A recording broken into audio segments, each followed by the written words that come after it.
வணக்கம். நீங்க பகிர்ந்துகிட்ட இந்த குறிப்புகளை இன்னும் ஆழமா அலசுறதுக்காக உங்களை வரவேற்கிறோம். இன்னைக்கு நம்ம கிட்ட ம், வெல்லப்பட்ட மனதிற்கான ஞானம் மற்றும் நித்திய சுழற்சிங்கிற தலைப்புல ஒரு ஆன்மீக சொற்பொழிவோட குறிப்புகள் இருக்கு. தேதி வந்து ஜனவரி 20, 2026. ஆமா.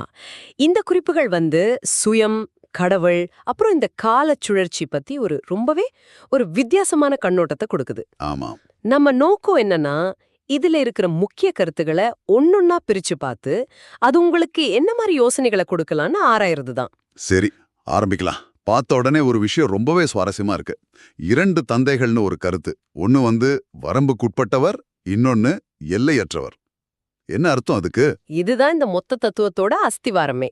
இந்த ஆதாரம் என்ன சொல்லுதுன்னா, நமக்கு இந்த உலகத்துல ஒரு உடல் இருக்கு. சரி. அந்த உடல குடுத்தவர் ஒரு தந்தை. அவரை இந்த குறிப்புகள் வரம்புக்குட்பட்ட தந்தைன்னு சொல்லுது. அதாவது ஒரு குறிப்பிட்ட உடல் சம்பந்தப்பட்ட உறவு. அது நம்ம எல்லாருக்கும் தெரிஞ்ச உலகியல் தந்தை. அப்போ அந்த இன்னொருத்தர், அந்த எல்லையற்ற தந்தை யாரு? இது ஏதோ உருவகமா? அதுதான் இல்ல. இங்கதான் ஒரு பெரிய அடையாள புரட்சியே நடக்குது. இந்த குறிப்புகள் படி அது உருவகம் இல்ல, அதுதான் உண்மையான உறவு. ஓஹோ. எல்லையற்ற தந்தைங்கிறவர் உடல்களுக்கு அப்பாற்பட்டவர். அவர் எல்லா ஆன்மாக்களுக்கும் தந்தை. இந்த தத்துவத்தோட மையவாதமே நீங்க இந்த உடல் இல்ல, நீங்க ஒரு ஆன்மாங்கிறது தான். புரியுது. அப்போ அந்த ஆன்மாவான உங்களுக்கு ஒரு தந்தை இருக்கணும் இல்லையா? அவர்தான் இந்த எல்லையற்ற தந்தை. ஓகே. அப்போ இது உறவுக பார்க்குற பார்வையே மாத்துது. ஒன்னு உடல் ரீதியான உறவு, இன்னொன்னு ஆன்மீகமான உறவு. ஆனா இங்க தான் ஒரு பெரிய முரண்பாடு வருது. ம் பொதுவா ஆன்மீகம்னாலே கடவுள் தூணிலோ இருப்பார், துரும்புலையும் இருப்பார்னு சொல்லுவாங்க. ஆனா இந்த குறிப்புகள் அது ஒரு பெரிய அவதூறு, அதாவது கிளானின்னு ரொம்ப கடுமையா தாக்குது. ஏன்? ஆமா. இதுதான் இவங்களோட பார்வையில ரொம்ப முக்கியமான புள்ளி. அவங்க வாதம் இதுதான். பரம்பொருள், அதாவது பரமாத்மா, அவர் ஒரு தனித்துவமான மிக உயர்ந்த சத்தை. சரி. அவர் பிறப்பு இறப்புங்கிற சுழற்சிக்கு அப்பாற்பட்டவர், கர்ம வினைகளால பாதிக்கப்படாதவர். அப்படிப்பட்ட ஒரு உயர்ந்த சக்திய ஒரு கல்லுக்கோ விலங்குக்கோ சமமா சொல்றது. அவரோட மகிமைய குறைக்கிற மாதிரி. சரியா சொன்னீங்க. அவரோட மகிமைய குறைக்கிற செயல்னு இவங்க பாக்குறாங்க. ஒரு நிமிஷம். இதுக்கு ஒரு உதாரணம் சொல்லணும்னா, ஒரு கம்பெனியோட சிஇஓ இருக்காருன்னா, அவர் அந்த ஆஃபீஸ்ல இருக்கலாம். ஆனா அந்த சிஇஓவும் அவரோட சேரும் ஒண்ணுன்னு சொல்ல முடியாது இல்லையா? அந்த மாதிரி ஒரு வாதமா இது? மிக சரியான உதாரணம். அப்படியே தான்.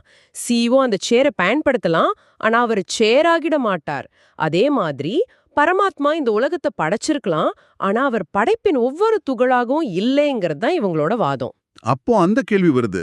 தூய்மையற்ற எங்களை தூய்மைப்படுத்துங்கள்னு எப்படி கேட்க முடியும்? அதேதான். அவரும் தூய்மையற்ற பொருட்கள்ல இருந்தா அவரால எப்படி மத்தவங்கள தூய்மைப்படுத்த முடியும்? இதுதான் அவங்க எழுப்புற தர்க்க ரீதியான கேள்வி. சரி, இந்த அடையாள பிழையை சரி செய்ய என்ன வழி?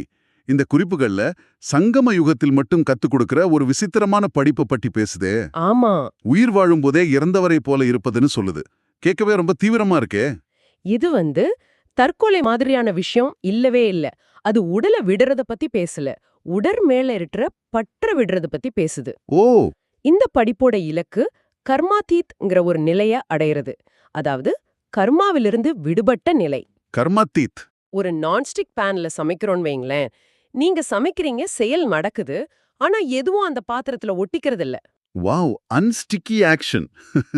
இது நல்லா புரியுது. அதாவது உலகத்துல வாழு, வேலை செய், ஆனா செஞ்ச செயல்களோட நல்லது கெட்டது எதுவும் உன் மேல ஒட்டாம பாத்துக்கோ. கரெக்ட். உயிர் வாழும் போதே இறப்பதுன்னா, நான் இந்த உடல்ங்கிற பொய்யான அடையாளத்தை சாகடிக்கிறது. ஓகே. நான் ஆன்மா, இந்த உடல் என்னோட ஒரு கருவி மட்டும்தான்னு ஆழமா உணரும்போது, நீங்க செய்யற செயல்களோட விளைவுகள் உங்களை பாதிக்காது.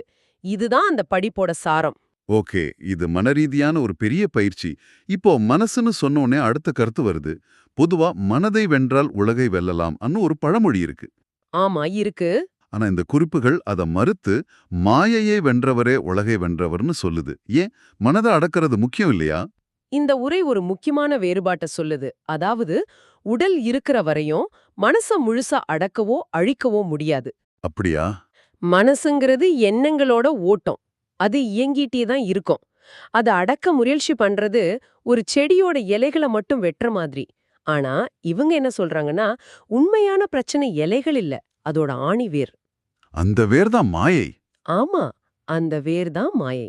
மாயைனா இந்த உலகமே பொய்யா? அப்படி இல்லையே. அப்படி இல்ல. இங்க மாயைங்கிறது 5 விகாரங்களை குறிக்குது. காமம், கோபம், பற்று, பேராசை, அகங்காரம். ஓகே. இதுல குறிப்பா காம விகாரத்தை முதல் எதிரியா சொல்லுது. இந்த விகாரங்கள் தான் மனசுல தப்பான எண்ணங்களை தூண்டி நம்மள வீழ்த்துது. அதனால மனசோட மல்லு கட்டுறதை விட அந்த மூல காரணத்தை ஜெயிக்கணும். சரியா சொன்னீங்க. அந்த அடிப்படை விகாரங்களை ஜெயிக்கிறது தான் உண்மையான வெற்றி. அந்த வேரை பிடுங்கிட்டா செடி தானா பட்டு போயிடும். அதுதான் உலகை வெல்வதற்கு சமம்னு இந்த ஆதாரம் வாதிடுது. ஆக அறிகுறிகளுக்கு வைத்தியம் பார்க்காம நோயோட மூல காரணத்துக்கு வைத்தியம் பார்க்கணும்னு சொல்லுது. சரி, இதெல்லாம் தெரிஞ்சுக்க இதுதான் சரியான நேரமா? ஏன் இந்த ஞானம் இப்போ இவ்ளோ முக்கியம்? அதுக்கு ஒரு பிரபஞ்ச காரணம் இருக்குன்னு இந்த குறிப்புகள் சொல்லுது. இந்த உலக வரலாறுங்கிறது ஒரு 5000 வருஷம் கொண்ட ஒரு சுழற்சி, ஒரு நாடகம் மாதிரி. நாடகமா? ஆமா, அது திரும்ப திரும்ப அப்படியே நடக்கும். ஒரு வினாடி கூட மாறாதான். இந்த நாடகத்துல நாம இப்போ கலியுகங்கிற கடைசி கட்டத்துல, அதாவது வீழ்ச்சி அடைஞ்ச ஒரு காலகட்டத்துல இருக்கோம். அப்போ நாம உணர்ற இந்த குழப்பம், அமைதியின்மைகள்லாம் காரணம் நாம இந்த கால சுழற்சியில ஒரு தாழ்வான இடத்துல இருக்கோங்கிறது தானா? அப்படியேதான். 5000 வருஷத்துக்கு முன்னாடி இதே உலகம் சத்யுகம், அதாவது பொற்காலமா சொர்க்கமா இருந்துச்சு.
ஆஹா, அறிகுறிகளுக்கு வைத்தியம் பார்க்காம நோயோட மூல காரணத்துக்கு வைத்தியம் பார்க்கணும்னு சொல்லுது.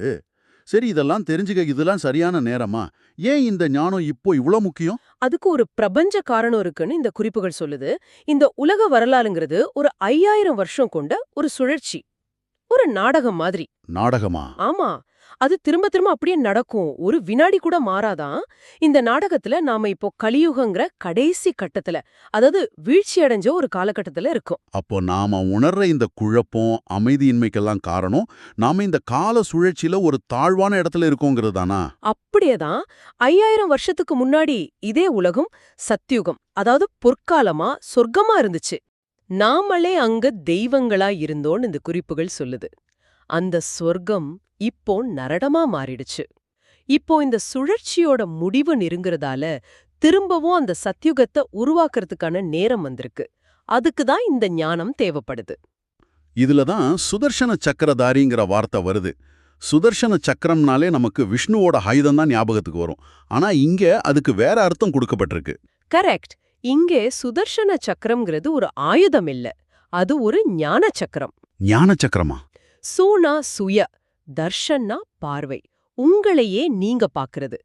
இது ஒரு ஆன்மீக ஜிபிஎஸ் மாதிரி யோசிச்சு பாருங்க. ஓ, நல்லா இருக்கு. நீங்க எங்க, அதாவது பொற்காலத்துல தெய்வீகமா பயணத்தை ஆரம்பிச்சீங்க, இடையில 84 பிறவிகள்ங்கிற ஸ்டாப்ல எங்கெங்க போனீங்க, இப்போ கலியுகத்துல எப்படி இந்த இடத்துக்கு வந்து சேர்ந்தீங்கன்னு உங்க முழு பயணத்தையும் காட்டுற ஒரு மேப் தான் இந்த ஞானம். அப்போ அந்த மேப் யாருக்கிட்ட இருக்கோ அவங்க தான். அவங்கதான் சுதர்சன சக்கரதாரி. அவங்களால தான் திரும்ப வீட்டுக்கு, அதாவது சத்யுகத்துக்கு சரியான வழியில போக முடியும். ஓகே, இது ரொம்ப ஆழமான கருத்து. இது ஒரு பக்கம் இருக்கட்டும். இந்த குறிப்புகள்ல திடீர்னு ரொம்ப நடைமுறைக்குரிய ஒரு விஷயம் வருது. தந்தையை நினைக்கிறது மட்டும் போதாது, அதுக்கு ஆதாரம் வேணும்னு சொல்லுது. கடிதம் எழுதணுமா? இது எதுக்கு? இது கேட்ட விசித்திரமா இருந்தாலும் இதுக்குள்ள ஒரு உள்ளவியல் இருக்கு. வெறும் மனசுல நான் நினைக்கிறேன்னு சொல்றது சுலபம். ஆனா அந்த நினைப்புக்கு ஒரு செயல் வடிவம் கொடுக்கணும்னு இது சொல்லுது. அந்த செயல் வடிவம் தான் ஆன்மீக சேவையா? ஆமா, அதாவது இந்த ஞானத்தை மத்தவங்களுக்கும் கொடுக்கறது. அதுக்கும் கடிதத்துக்கும் என்ன சம்பந்தம்? ஒரு பொறுப்புணர்வை உருவாக்குறதுக்கு, அக்கவுண்டபிலிட்டி. அந்த கடிதத்துல நான் இந்த வாரம் இத்தனை பேருக்கு இந்த 2 தந்தைகள் பத்தின உண்மைய சொன்னேன்னு எழுதி அனுப்பணும். இது ஒரு ஆன்மீக ப்ரூஃப் ஆஃப் ஒர்க் மாதிரி. Proof of work. இந்த உடல்ங்கிற தேக அபிமானத்துல மூழ்கிட்டாங்கன்னு அர்த்தம். சரியா சொன்னீங்க. இது நினைப்புக்கும் செயலுக்கும் இருக்கிற தொடர்ப ரொம்ப வலுவா சொல்லுது. சுவாரஸ்யமா இருக்கு. சரி, இப்ப இந்த குறிப்புகளோட ஒரு உச்சக்கட்டமான ஒருவேளை கொஞ்சம் சர்ச்சைக்குரிய கருத்துக்கு வருவோம். ம் பகவத்கீதைய உபதேசித்தது கிருஷ்ணர் இல்லன்னு இது அடிச்சு சொல்லுது. இது பல கோடி மக்களோட நம்பிக்கையை கேள்வி கேட்கற மாதிரி இருக்கே. ஆமா, இதுதான் இந்த குறிப்புகள்ல இருக்கிற மிக புரட்சிகரமான மறுவிளக்கம். அவங்க இதுக்கு கொடுக்கிற காரணம் ரொம்ப தர்க்க ரீதியானது. என்ன காரணம்? கீதையோட சாரமான உபதேசம் என்ன? சர்வ தர்மான் பரித்யஜ்ய மாமேகம் சரணம் व्रज. அதாவது உடல் சார்ந்த எல்லா உறவுகளையும் தர்மங்களையும் விட்டுட்டு என்ன மட்டும் நினைச்சு என்கிட்ட சரணடைன்னு அர்த்தம். ஆமா, அதுதான் கீதையின் உச்சபட்ச ஸ்லோகம்னு சொல்லுவாங்க. இப்போ கேள்வி இதுதான், இந்த வார்த்தைகளை உடம்புல இருக்கிற ஒருத்தரால சொல்ல முடியுமா? ம் கிருஷ்ணரே ஒரு உடல்ல இருந்தார். அவருக்கு தேவகின்னு அம்மா இருந்தாங்க, வசுதேவர்னு அப்பா இருந்தாங்க, நண்பர்கள், மனைவிமார்னு எல்லா உடல் உறவுகளும் இருந்துச்சு தானே? ஆமா, இருந்துச்சு. அப்படி இருக்கும்போது அவரே எல்லா உடல் உறவுகளையும் துறன்னு சொல்ல முடியும். அது ஒரு முரண்பாடா இருக்காதா? ஆமா, யோசிச்சு பார்த்தா அது ஒரு முரண்பாடு மாதிரி தான் தெரியுது.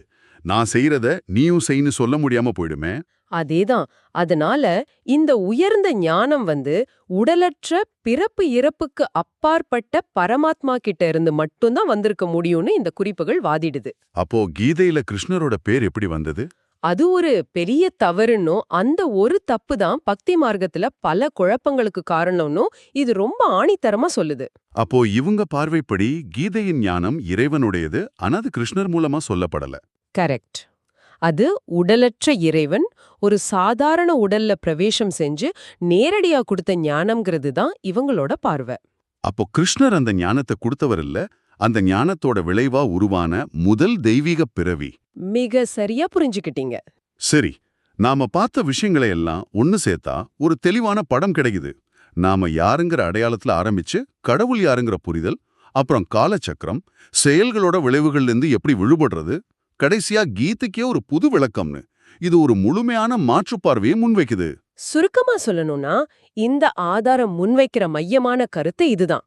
நாம எல்லாருமே ஒரு தவறான அடையாளத்தோட வாழ்ந்துட்டு இருக்கோம். நாம நம்மள உடம்புன்னு நினைக்கிறோம்.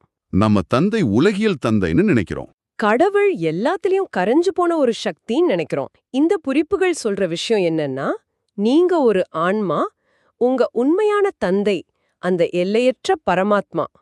உங்க வேலை இந்த கால சக்கரத்திலிருந்து விடுபட்டு திரும்பவும் உங்க உயர்ந்த நிலைய அடையறது. அதுக்கான வழிகாட்டி தான் இந்த ஞானம். இது நிச்சயம் ஆழமா சிந்திக்க வேண்டிய பல விஷயங்களை கொண்டிருக்கு. இது உங்களுக்கு ஒரு முக்கியமான கேள்வியை விட்டு செல்லுது. இந்த உலகத்துல வாழ்ந்துகிட்டு நம்ம அன்றாட வேலைகளை, குடும்ப கடமைகள் எல்லாம் செஞ்சுக்கிட்டு அந்த செயல்களோட விளைவுகள் எதுவும் நம்ம மேல ஒட்டாத அந்த கர்மாத்தீத் நிலைய, அந்த நான்ஸ்டிக் தன்மையை நடைமுறையில அடையிறது எப்படி சாத்தியம்னு நீங்க நினைக்கிறீங்க?